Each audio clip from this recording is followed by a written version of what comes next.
Gandang umaga po sa lahat. Ngayon po ay magpapabricate tayo ng round stirrups. Sa una po ay nagbilog tayo ng plywood.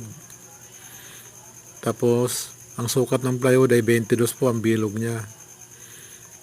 Nilagyan natin ng kahoy ng mga patayo hanggang maging bilog ang itsura. Tapos yun, doon po natin ipapaikot-ikot ang stirrups niya. Ang size po ng bilog na yan ay 22. Kasi ang poste natin ay 30, bali may covering na siyang 4 cm kabilaan. Ayan po. Paikot-ikot lang po siya, tapos sa huli ay papasukan ng tubo para hindi tumitikwas yung mga dulo niya. Ayan po.